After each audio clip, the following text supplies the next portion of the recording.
everyone, welcome to ENC 3455, or Writing in Science, Technology, Engineering, and Mathematics, or STEM.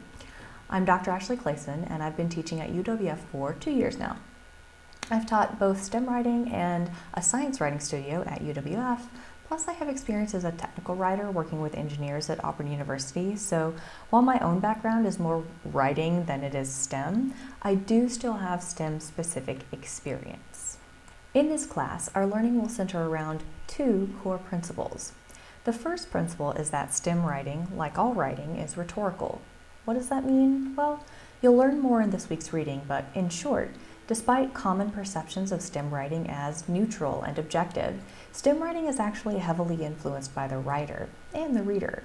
That's because language is not neutral, as this week's reading puts it. Language is not a window through which we see an author's meaning and intent. That's just not how language works, even though this is a really common metaphor used to describe writing, and STEM writing especially.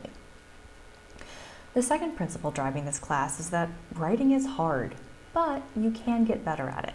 Hopefully you believe this at least a little bit, or you probably wouldn't be in this class and I wouldn't have a job. This semester, we'll use a few main strategies to get better at writing. First, for every major assignment, you'll have at least one full draft due, and you'll get feedback on it from me and your fellow writers. Additionally, we'll practice some of the building blocks of good writing through stylistic exercises that will be due throughout the semester. These principles will drive everything we do in this class, from the things we read to the assignments we'll work on. Before you dive into this course though, here's a tip on how to do well. If you can, start your work early. As my PhD advisor used to say, writing always takes longer than it takes. We will have several assignments due each week, and the readings for this class are long and sometimes they're difficult.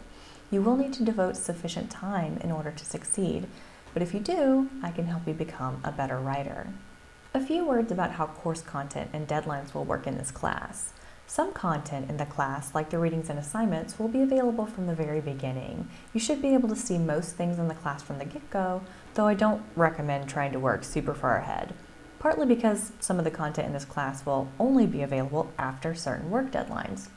I typically create videos responding to your editing exercises and case studies so that I can address any issues that popped up in your work, and either course correct if students didn't quite understand something, or affirm that yes, you're on the right track. So those videos aren't typically available until after you've turned in those assignments, but you'll see placeholder pages in the modules. I'll typically notify you in some way once the recap videos are available, either by email or by using an automatic function in Canvas. I've tried to be mostly consistent in terms of when things are due in this class, but since it's a short 6-week class that starts on a Thursday, and we have the Thanksgiving holiday in the middle of our course, things aren't entirely consistent.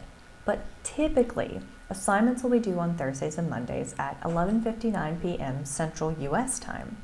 That being said, that's like 7 a.m. my time, and I may or may not be awake by then, and I'm certainly not sitting at my computer just waiting for your assignments to roll in.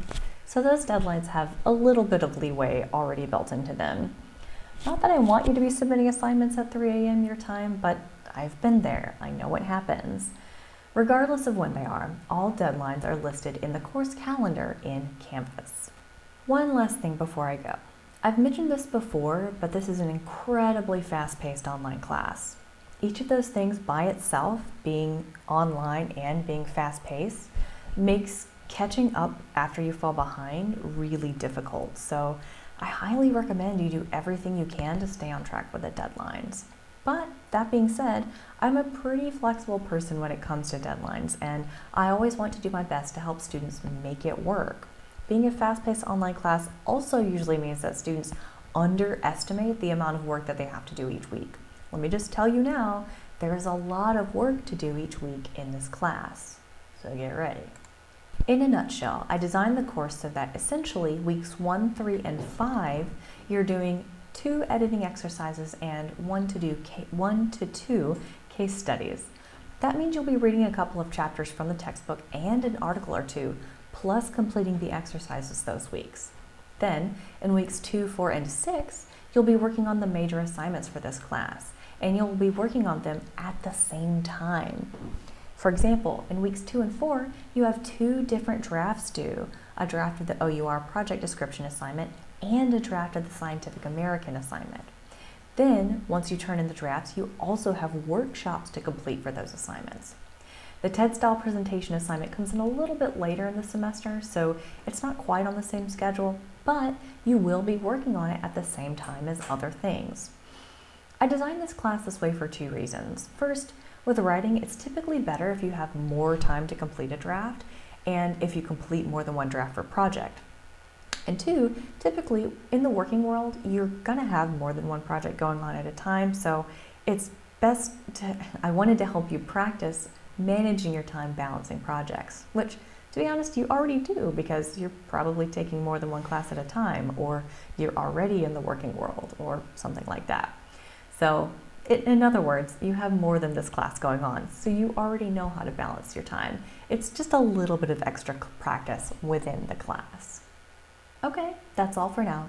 This class may seem like a lot of work, and it will be, but I promise if you do the readings, if you do the exercises, if you do the work on the projects, and you take my feedback into account, I can help you become a better writer in just 6 short weeks. I look forward to working with each of you. I'll see you soon.